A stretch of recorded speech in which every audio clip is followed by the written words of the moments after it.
अस्सलामुअलैकुम वरहमतुल्लाहि वबरकातुहू। उम्मीद करते हैं कि आप लोग ठीक होंगे।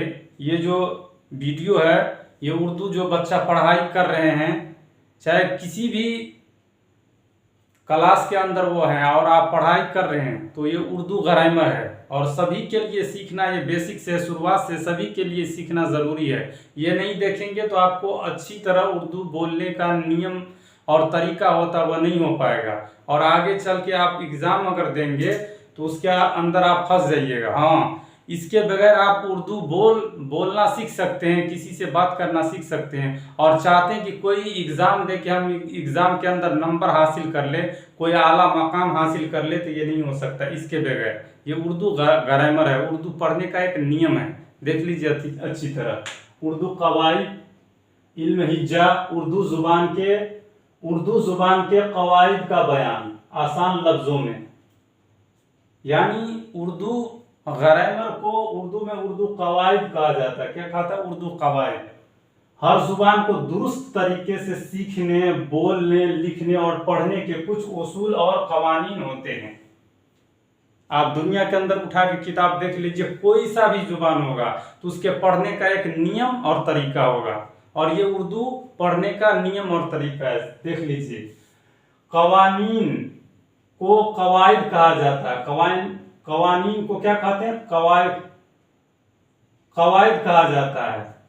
उन कवानीन को इल्मुल कवायद जुबान भी कहा जाता है। बाज़ आदमी उसको क्या कहते हैं? इल्मुल कवायद जुबान भी कहा जाता है, कहते हैं। उर्दू जुबान के कवायद दर्ज झेल हैं। इल्म हिज्जा समझ लेते हैं। इल्म हिज्जा है, इल्म हिज्जा किसी जुबान के हुरूफ तहज़ी को अलग अलग करने और इमला और हिज्जों के शनाख्त का इल्म।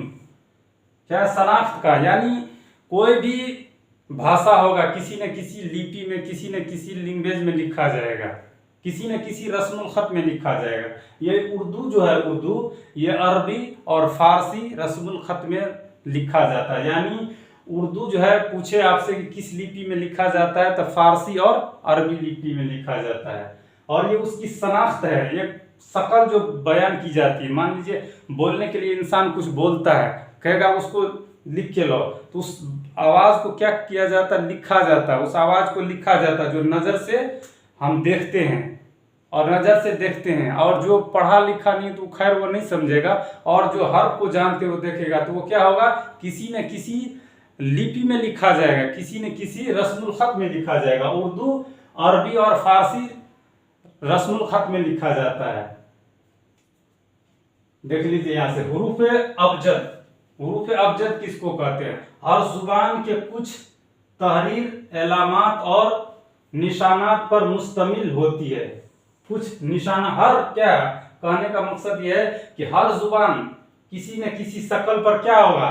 वो तामील की जाती है। ये अलामत हुरूफ कहलाते हैं। क्या कहलाते हैं? हुरूफ कहलाते हैं। जैसे अलिफ, आ, डबल अलिफ मिला के आ होता है, बा, ता, पा, टा, जीम, दाल, रा, जा, सीन, ता, लाम, मीम, नून, वाव, या वगैरह।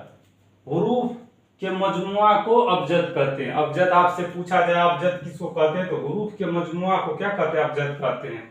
उर्दू में हुरूफ तहज़ी की कुल तादाद कितना है? 37 है। कुल तादाद 37 है। देखिए, अलिफ, अलिफ मजरा, डबल अलिफ मिलाने के बाद बा, पा, ता, टा, सा, जीम, चा, हा, खा, दाल, दाल, साल, रा, बड़ी रा, जा, बड़ी जा, शीन, बड़ी शीन, स्वाद, जा, ता, जा, ऐन, गैन, फा, काफ, एक छोटी काफ होता है, काफ, लाम, मीम, नून, वाव, हा, हमजा, या। ये क्या है?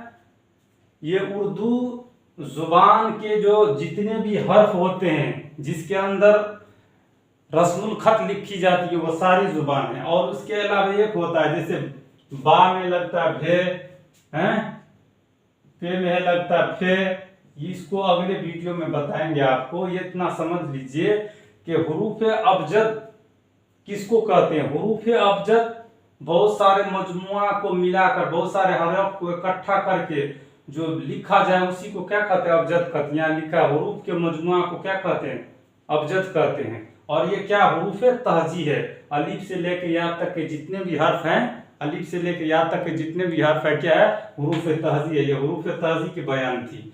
और ये आप लोगों से कहना है कि जो बच्चा उर्दू पढ़ना सीखना चाहते हैं यार, बोलना या लिखना चाहते हैं, उसके लिए हमने एक चैनल बनाया है उर्दू एकेडमी इंडियन, उसको आप सर्च कीजिएगा, आ जाएगा। और आप लोगों से गुजारिश है कि वीडियो को लाइक और सब्सक्राइब जरूर कर लीजिएगा। इंशाअल्लाह इससे बेहतरीन वीडियो आपके लिए लाएंगे। अस्सलाम वालेकुम।